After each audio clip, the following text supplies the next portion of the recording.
샬롬 9월 13일 수요일 하나님 나라를 시작하는 말씀 묵상 시간입니다. 오늘 우리에게 주신 하나님의 말씀은 열왕기상 5장 1절에서 18절까지의 말씀인데요. 오늘의 말씀을 장년 우리 김영숙 권사님께서 봉독해 주시겠습니다. 하나님의 말씀을 경청하십시오. 솔로몬이 기름 부음을 받고 그의 아버지를 이어 왕이 되었다 함을 두로왕 히람이 듣고 그의 신하들을 솔로몬에게 보냈으니 이는 히람이 평생에 다윗을 사랑하였음이라.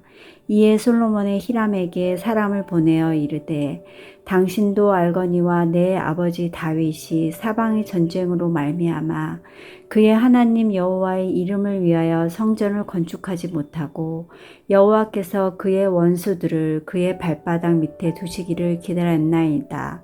이제 내 하나님 여호와께서 내게 사방에 태평을 주심에 원수도 없고 재앙도 없도다.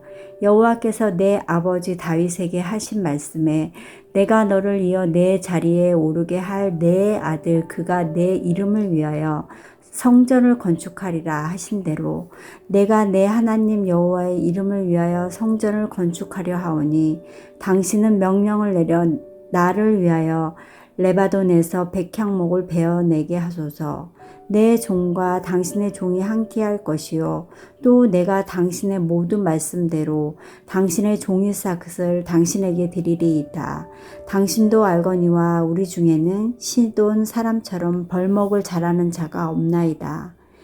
히람이 솔로몬의 말을 듣고 크게 기뻐하여 이르되 오늘 여호와를 찬양할지로다. 그가 다윗에게 지혜로운 아들을 주사 그 많은 백성을 다스리게 하셨도다 하고 이에 솔로몬에게 사람을 보내어 이르되 당신이 사람을 보내어 하신 말씀을 내가 들었거니와 내 백향목 제목과 잣나무 제목에 대하여는 당신이 바라시는 대로 할지라.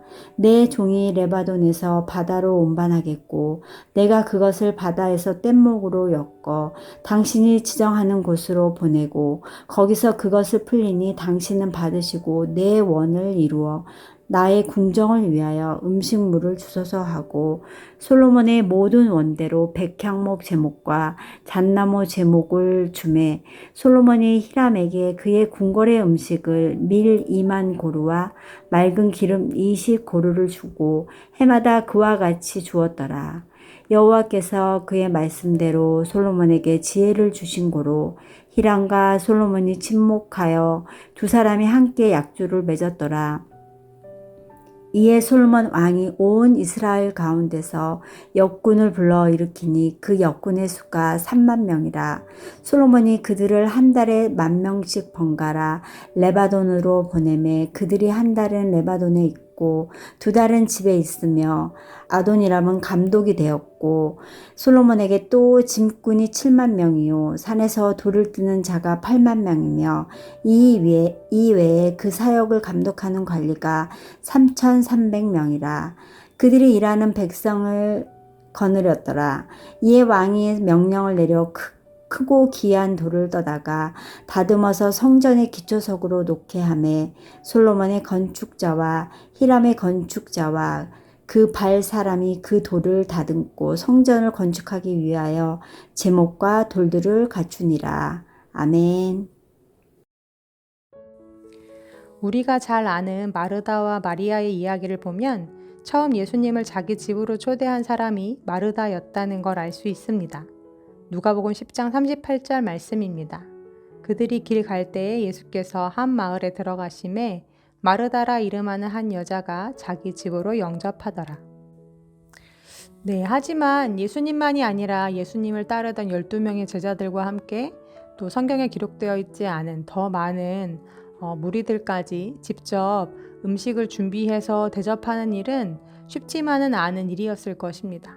그러니 음식을 준비하는 내내 마음이 분주하고 또 한 명의 일손이라도 더 필요한 상황에서 자기 동생은 이 상황을 아는지 모르는지 너무나도 태연하게 예수님의 발치 아래 앉아 말씀만 듣고 있는 꼴을 보자니 속이 엄청 뒤틀렸겠죠.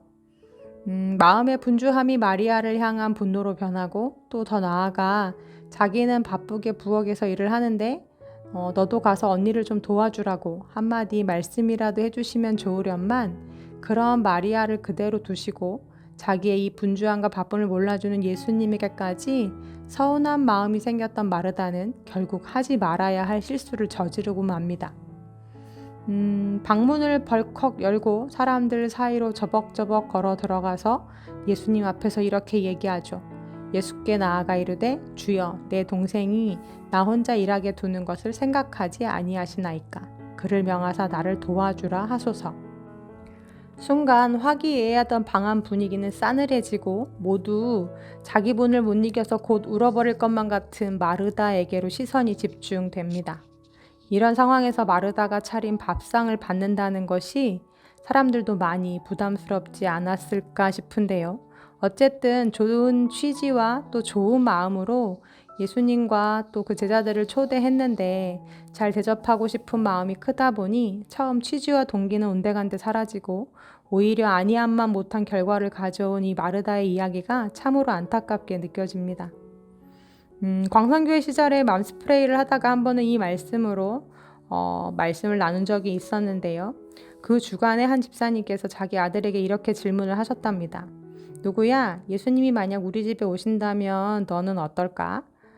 그럼 넌 뭘 대접하고 싶니? 그랬더니 그 아이가 하는 말이 엄마 뭘 고민해요. 예수님께 부탁해서 세상에서 가장 맛있는 짜장면을 만들어 달라고 하면 되죠? 이렇게 대답하더랍니다. 집사님께서 그 다음 주 모임에 나오셔서 주중에 이런 에피소드가 있었다며 저희들에게 이 이야기를 해주셨는데요. 아이의 대답을 듣고는 자신을 돌아보게 되셨다고 말씀해 주셨습니다. 예수님을 위해서 한 일이었지만 결국 그게 내 영광과 내 이름, 내 만족을 위해서 한 일은 아니었는지, 또 사소한 일에 마음을 쏟다가 정말 중요한 것들을 놓치고 있지는 않는지 돌아보게 되셨다면서 이 이야기를 말씀해 주셨던 것이 생각이 납니다. 하나님을 위해 성전을 지어드리고 싶은 솔로몬의 첫 마음 역시도 너무나 아름다운 동기 또 선한 마음에서 시작된 일은 맞습니다. 아버지 다윗 때에 성전을 지어드리고 싶었는데 하나님도 허락하지 않으셨고 또 나라가 기틀을 마련하는 과정에서 안팎으로 정세가 불안정한데 이 건축을 위해 수많은 백성들을 동원하는 일이 쉽지는 않았겠죠. 그런데 이제는 나라의 안정과 평화가 찾아왔고 또 다윗의 수건 사업을 그 아들 솔로몬이 이어받아서 이제는 시작할 때가 찾아왔습니다. 솔로몬은 그래서 두로왕 히람에게 편지를 해서 이렇게 이야기하죠. 열왕기상 5장 3절에서 6절 상반절까지 말씀입니다. 당신도 알거니와 내 아버지 다윗이 사방의 전쟁으로 말미암아 그의 하나님 여호와의 이름을 위하여 성전을 건축하지 못하고 여호와께서 그의 원수들을 그의 발바닥 밑에 두시기를 기다렸나이다. 이제 내 하나님 여호와께서 내게 사방에 태평을 주심에 원수도 없고 재앙도 없도다. 여호와께서 내 아버지 다윗에게 하신 말씀에 내가 너를 이어 내 자리에 오르게 할 내 아들 그가 내 이름을 위하여 성전을 건축하리라 하신 대로 내가 내 하나님 여호와의 이름을 위하여 성전을 건축하려 하오니 당신은 명령을 내려 나를 위하여 레바논에서 백향목을 베어내게 하소서. 솔로몬의 이야기에서 성전을 건축하기 위한 뚜렷한 목적이 나와 있는데요. 그것은 바로 여호와 하나님의 이름을 위하여입니다. 즉 솔로몬이 성전을 건축하고자 했던 이유는 다름이 아니라 하나님을 위해 그분의 이름의 영광을 위해 짓고자 했다는 것입니다. 다윗이 처음 그 마음을 내비쳤을 때 하나님 역시도 네가 나를 위해 성전을 짓겠다고? 에이 아서라 하시면서도 괜찮다고 거절하셨지만 내심 속으로는 기분이 좋으셨는데요. 그것은 하나님이 머무실 공간이 없어서도 아니었고 또 하나님이 이 땅에 내려와 거하실 큰 집이 필요했기 때문도 아니었습니다. 그저 하나님을 향해 그렇게 마음을 써주는 다윗의 마음이 기쁘고 대견했던 거죠. 솔로몬의 경우도 마찬가지였을 것입니다. 이 세상 모두를 가지신 하나님께서 아무리 훌륭하고 화려한 성전을 하나님을 위해 지어드린다 한들 그것이 얼마나 하나님께 도움이 됐겠습니까? 그럼에도 불구하고 하나님을 향한 그의 진심, 또 그분을 경외하고 사랑하는 마음, 그것을 받으시기를 기뻐하셨던 거죠. 그렇게 하나님을 위해 시작한 일은 하나님께 기쁨이 되었습니다. 그런데 하나님을 위해서 가장 좋은 것으로 또 가장 크고 화려하게 지어드리고자 하다 보니 중간에 솔로몬이 놓친 것이 하나 있습니다. 그것은 바로 하나님과 함께 였습니다. 공사 기간만 7년, 궁전까지 합하면 도합 20년 동안 짐꾼만 7만 명, 벌목하는 자들이 8만 명이었고 레바논으로 보낸 역군의 수만 3만 명이었습니다. 나무와 돌 등 건축 재료를 가져오기 위해서 산에서 나무를 하고 돌을 떠서 또 바다로 들여오고 이 돌들을 다듬어 성전을 짓기까지 수많은 사람들이 혹산을 당했고 또 희생을 당했을 것입니다. 또한 두로에서 성전 재료를 얻는 대신 두로에는 해마다 밀 2만 섬과 짜낸 기름 20섬을 보냈는데요. 이 모든 것들은 다 국민들이 낸 세금으로 충당하는 것들이었습니다. 그러니 솔로몬이 죽고 그의 아들 르호보암이 즉위할 때 이스라엘의 북부 지파들이 여로보암을 앞세워 르호보암을 찾아오는데요. 그의 아버지 솔로몬이 자기들에게 부과했던 과도한 세금과 고역의 짐들을 감해달라고 요구를 하죠. 이러한 이야기가 이후 열왕기상 12장과 역대하 10장에 자세하게 기록이 되어 있는데요. 이때 이들의 이야기 속에서 주목하여 볼 점은 솔로몬과 르호보암을 향해 왕이라고 부르지 않고 그들 각각을 당신의 아버지 또는 당신이라고 부르고 있는 것을 볼 수 있습니다.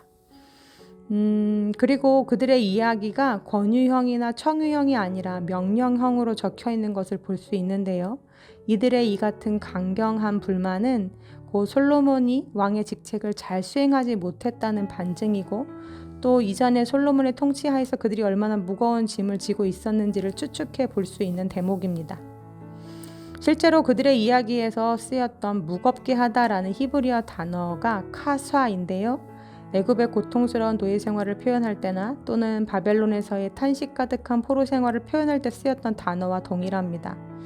즉 솔로몬이 다스리던 시절 나라는 부강해지고 또 솔로몬과 그 주변의 위정자들은 번영과 명성을 누렸겠지만 반면 어떤 백성들은 이를 뒷받침하기 위해 솔로몬으로부터 견디기 어려운 고된 노동과 압제를 당했다는 걸 알 수 있습니다. 참 아이러니하죠. 분명 하나님을 위해 한 일인데 하나님은 성전 건축을 하면서 이러한 일이 벌어지는 것들에 대해 마음이 어떠셨을까요? 광성교회 시절 화요일 교직원 경건회에서 목사님들이 돌아가면서 말씀을 전하는데 어느 목사님께서 이렇게 말씀하셨던 것이 아직도 기억이 납니다. 하나님을 위해서라는 말보다 더 중요한 것은 하나님과 함께인 것 같다고요. 사랑하는 성도님들, 우리도 그러하지 않습니까? 하나님을 위해서나 가족을 위해서나 아니면 다른 누군가를 위해서 한 일인데 그것이 아니함만 못한 결과를 가져올 때가 종종 있죠.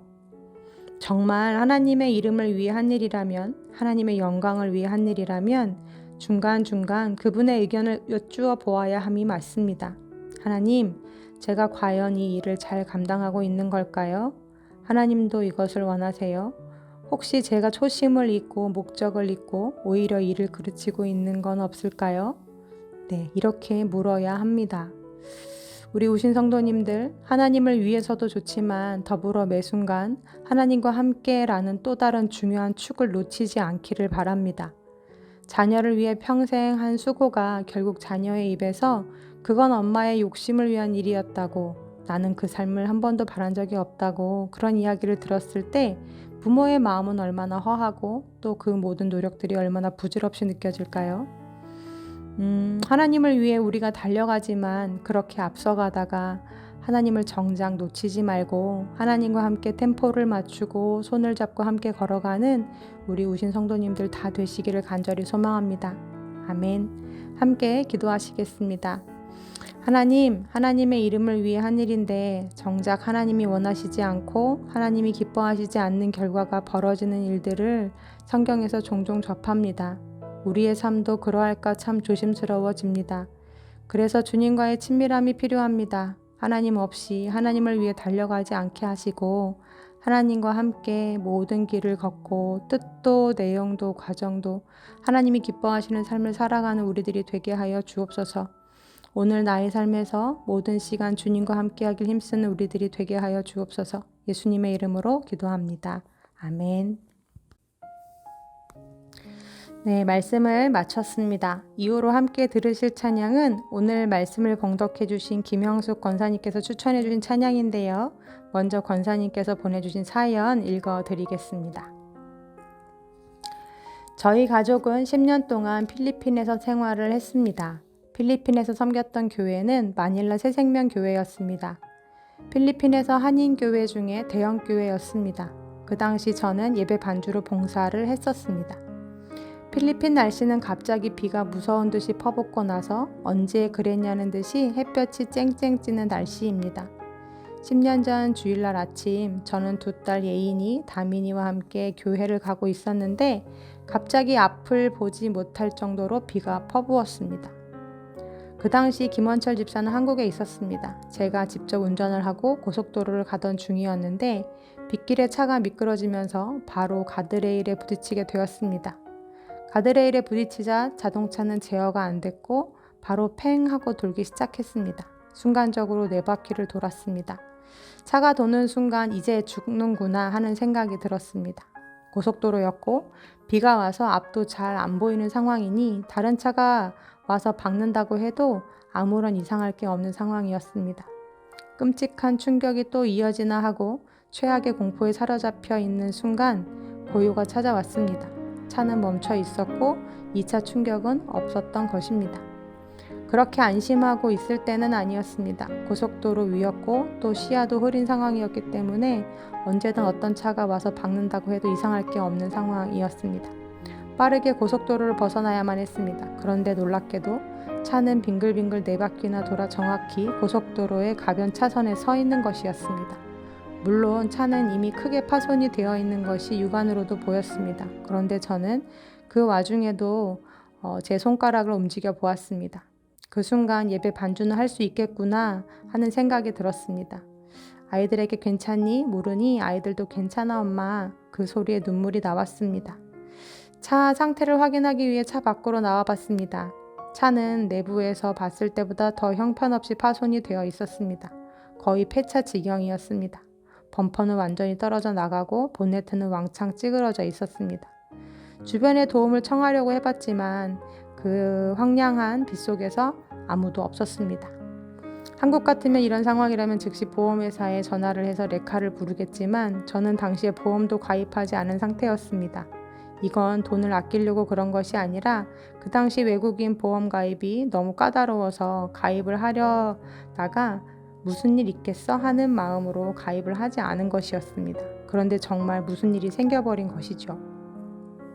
차에서는 연기가 계속 피어나고 있었습니다. 이러다 폭발하는 거 아닌가 하는 공포감이 들었습니다. 그런데 방법이 하나도 없었습니다. 고속도로 위에서 제가 할 수 있는 일은 그래도 그 차를 끌고 가는 것밖에는 없었습니다. 시동을 켜봤습니다. 다행히 시동은 켜졌습니다. 하지만 언제 시동이 꺼질지 아니면 혹시 폭발로 이어지지는 않을지 진땀이 나는 순간이었습니다. 그래도 일단 살 길은 교회까지 가는 방법밖에는 없었습니다. 조마조마하는 마음을 부여잡고 연기나는 차를 끌고 겨우겨우 교회에 도착했습니다. 도착하자마자 어딘가에 드러누워도 모자랄 판이었는데 그날은 마침 교회 7주년 행사가 있던 날이었습니다. 그리고 맡은 일도 있었습니다. 그래서 교회에 도착하자마자 맡은 일들을 다 했고 그렇게 교회 7주년 행사를 모두 마쳤습니다. 행사가 모두 끝난 다음에 교인들에게 이 사실을 알렸습니다. 그 사실을 듣자 교인들은 크게 놀랐습니다. 그런데 그렇게 놀랐던 교인들은 파손된 차의 모습을 보자 경악을 금치 못했습니다. 이런 상황인데 예배를 드렸단 말이야? 하면서 저를 거의 좀비 쳐다보듯이 쳐다보는 것이 아니겠어요? 그러면서 지금 제정신이 아닌 것 같다고 하면서 저를 강제로 병원으로 끌고 가려고 했습니다. 그제서야 저는 여기저기 온몸이 아프다는 것을 알게 됐습니다. 저는 그때까지도 병원에 가야 한다는 생각보다는 예배를 먼저 드려야 한다는 생각이었습니다. 지금 생각해보면 성령님에게 붙잡힌 것이 아니라 교통사고로 인해 정신이 나갔던 게 아닌가 하는 생각이 들기도 합니다. 너무 충격을 받으면 고통도 잊어버리는 것처럼요. 그 사고 때문에 교통사고 후유증으로 예인이는 지금도 목이 아픕니다. 저와 다민이는 다행히 사고 후유증은 없지만 저는 비가 오는 날은 운전을 못합니다. 지금도 트라우마가 있습니다. 사고 당일 예배 회중 찬양이 찬송가 478장 참 아름다워라 찬양이었습니다. 참 아름다워라 주님의 세계는 저 솔로몬의 옷보다 더 고운 백합화 주 찬송하는 듯 저 맑은 새소리 내 아버지의 지으신 그 솜씨 깊도다. 찬양 가사처럼 하나님의 통치 아래 이렇게 교통사고에서도 살아있음에 감사하며 찬양을 드렸던 곡입니다. 그때의 공포 속에서도 구원의 빛을 주시고 나와 두 딸에게 새 생명을 주신 주님께 감사하며 주님을 찬양하는 마음으로 편곡하고 연주한 곡입니다 하시면서 권사님께서 내시는 반 찬송가의 반하다에 수록된 찬송가 478장 참 아름다워라를 신청해 주셨습니다. 곡을 듣고 있노라면 피아노 선율 속에서 그 참 좋으신 하나님과 그 하나님을 온전히 경험하신 권사님의 믿음의 고백이 녹아있는 듯한데요. 이 아침 함께 권사님께서 연주하신 찬양곡 들으시면서 나의 하나님을 묵상해 보시면 좋겠네요. 그럼 권사님의 찬송가 연주곡 참 아름다워라 함께 들으시겠습니다.